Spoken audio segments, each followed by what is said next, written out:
economy, such as Netherlands, as I mentioned earlier on.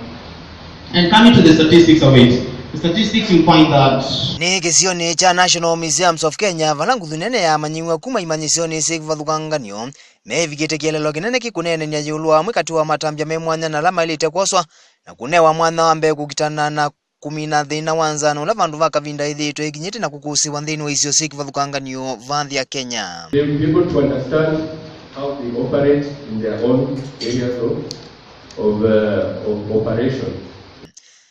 Aingi mamanyiwa ni methiwa maikwata cia kunenga ni mawoni na uneni woje ulwanzia sikvathukanganio cia wimi. Maine ni acha thini na kila kiumbanitwe ni muvea Greenpeace. Aingi mama ofisa ala mena utwika na umanyithini wa maundu manima kuma muvea ni wa serikali na ingite ya serikali ni mathuthia emikwithi wa mainenga ni mamwanambe na kutumikia wia usuta ofisi o taula ungi.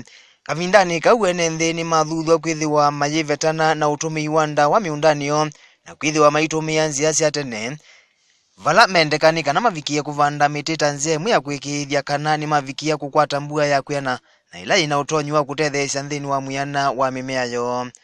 Maofisani mekwithi wa maitambuka imanyisioni sikvathukanganio na kuthuthia manyiwa kuendea kwivundesia nzia cia wimi. My name is Renee Olende and I am a senior campaigner at Greenpeace Africa.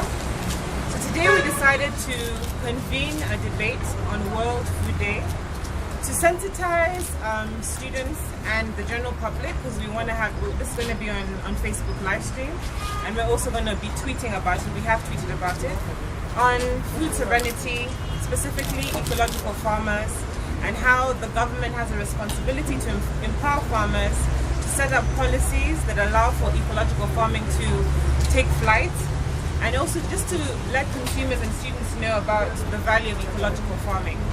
So this is the beginning. It's the beginning of many more debates to come.